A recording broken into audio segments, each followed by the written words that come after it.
ସମସ୍ତଙ୍କୁ ମୋର ଦିଲସେ ଶ୍ରୀରାମ ଜୟ ଜଗନ୍ନାଥ। ଆପଣମାନେ କେମିତି ଅଛନ୍ତି? ଭଲ ଅଛନ୍ତି ତ? ସେମିତି ଭଲ ଥାଆନ୍ତୁ ଆଉ ବିନ୍ଦାସରେ ଥାଆନ୍ତୁ। ଆଉ ତ ଗାଇଜ୍ ଏଇଟା ହେଲା ଆଜିର ୱେଦର। ମୁଁ ବ୍ୟାକ୍ କ୍ୟାମେରା କରିକି ଆପଣମାନଙ୍କୁ ଦେଖାଉଛି ଆଜିର ୱେଦର। ତ ଗାଇଜ୍ ଏଇଟା ହେଉଛି ଆଜିର ୱେଦର।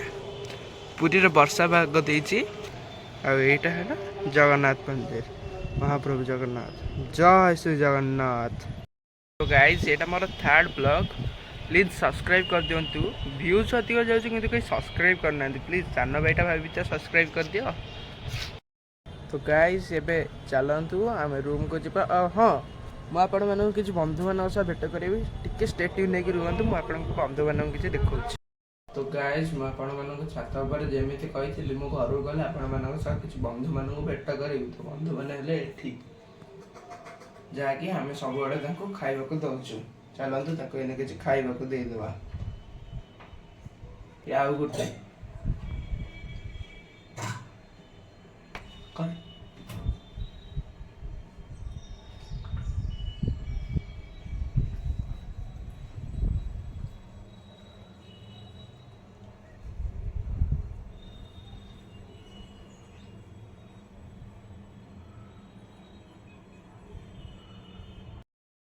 ତ ଗାଇଜ୍ ମୁଁ ମୋ ବଡ଼ ମାମାଙ୍କୁ ଫାଇନାଲି ଚାଲ ଦେଖିଆ। ଆଉ କାଲି ବ୍ଲଗ୍ରେ ମୁଁ ଆପଣମାନଙ୍କୁ କହିଥିଲି 2 ଜଣ ସଦସ୍ୟଙ୍କ ସହ ଭେଟ କରିବି। କାଲି ମୁଁ ଆପଣମାନଙ୍କୁ କାଳି ସହ ଭେଟ କରି ଦେଇଥିଲି, ଆଉ ଜଣେ ବାକି ରହିଥିଲା। ତ ଚାଲନ୍ତୁ ଦେଖିଆ ସେ ସଦସ୍ୟ ଜଣ କିଏ। Let's go. ଗାଇଜ୍ ମୁଁ ଆପଣମାନଙ୍କୁ ସେଇ ସଦସ୍ୟ ସହ ଭେଟ କରୁଛି। ଟିକେ ଷ୍ଟେ ଟ୍ୟୁନ୍ ନେଇକି ରୁହନ୍ତୁ, ଆଉ ମୁଁ ଆପଣମାନଙ୍କୁ ସେଇ ସଦସ୍ୟ ସହ ଭେଟ କରାଉଛି। ତ ଗାଇଜ୍ ଇଏ ହେଉଛି ଜମ୍ବୋ, ମାନେ ଆମର କଇଁଚ। ଇଏ ଆସିବାକୁ ଆମ ଘରକୁ 2 ମାସ ହେଲାଣି। ୟା ନାଁ ହେଲା ଜମ୍ବୋ। ଆଉ ୟାର ସ୍ୱତନ୍ତ୍ର ଖାଇବା ଆସୁଛି, ଆଉ ସେ ଖାଇବାକୁ ବି ମୁଁ ଆପଣମାନଙ୍କୁ ଦେଖାଉଛି ସେ ଖାଇବା କ'ଣ। ଆଉ ମୁଢ଼ି ବି ଖାଉଛି।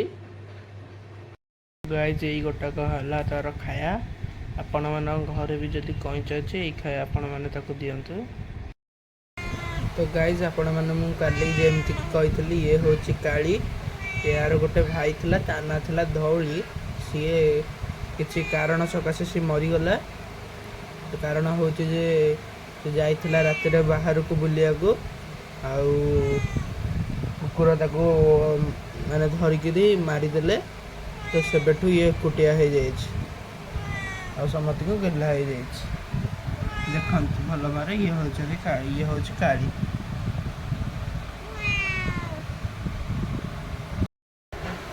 ତ ଗାଇଜ୍ ଆପଣମାନଙ୍କୁ ମୁଁ କଇଁଚ ଦେଖେଇଲି ଏବଂ କାଳିକି ଦେଖେଇଲି। ଆପଣମାନଙ୍କ ଘରେ କେଉଁ ପଶୁ ଅଛନ୍ତି ସେଇଟା ନିଶ୍ଚୟ କମେଣ୍ଟ କରିବେ।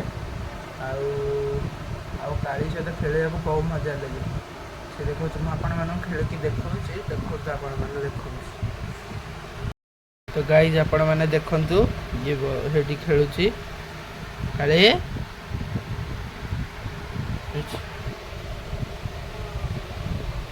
ଆପଣମାନେ ଦେଖିପାରୁଥିବେ କେମିତି ଖେଳୁଛି ଆମ ସହିତ। କାଳିର ବି ଖାଦ୍ୟ ଆସିଛି, ଯେଉଁଠିକି ହେଲା କ୍ୟାଟ୍ ଫୁଡ୍। ସେ ଆଉ କିଛି ଖାଉନି, ସବୁବେଳେ ଏଇ ଖାଇବା ଖାଉଛି। ଆପଣମାନଙ୍କ ଘରେ ବି ଯଦି ବିଲେଇ ଅଛି, ତେବେ ତାହେଲେ କ୍ୟାଟ୍ ଫୁଡ୍ ଆଣିକି ଦେବେ ଖାଇବାକୁ। ତ ଗାଇଜ୍ ଚାଲନ୍ତୁ ମୁଁ ଆପଣମାନଙ୍କୁ ପୁଣି ଥରେ ମୋ ବଡ଼ ମାମାଙ୍କ ସହ ଭେଟ କରାଉଛି। ଟିକେ ଷ୍ଟେ ଟ୍ୟୁନ୍ ନେଇକି ରୁହନ୍ତୁ, ମୁଁ ଆପଣମାନଙ୍କୁ ମୋ ବଡ଼ ମାମାଙ୍କ ସହ ଭେଟ କରୁଛି। ଆଉ ହଁ, ତାଙ୍କ ସହିତ ବହୁତ ମଜାଦାର କଥା ବି ହେବ। ତ ଗାଇଜ୍ ଆପଣମାନେ ଯେମିତିକି ଦେଖିଥିଲେ, ଇଏ ହେଲେ ମୋ ବଡ଼ ମାମା। ହାଏ କରିଦିଅ। ଆପଣମାନଙ୍କୁ ଜମ୍ବୁକୁ ଦେଖେଇଦେଲି, କାଳିର ଭାଇର ବ୍ୟାକ୍ ଷ୍ଟୋରି ବିଷୟରେ କହିଥିଲି, ଆଉ ଆମ ଘରର ସଦସ୍ୟମାନଙ୍କ ବିଷୟରେ ବି କହିଦେଲି। ଏବେ ସମୟ ଆସିଛି ଏଇ ଭିଡ଼ିଓଟିକୁ ଏଣ୍ଡ କରିବାର। ନମସ୍କାର, ଜୟ ଜଗନ୍ନାଥ, ବାଏ।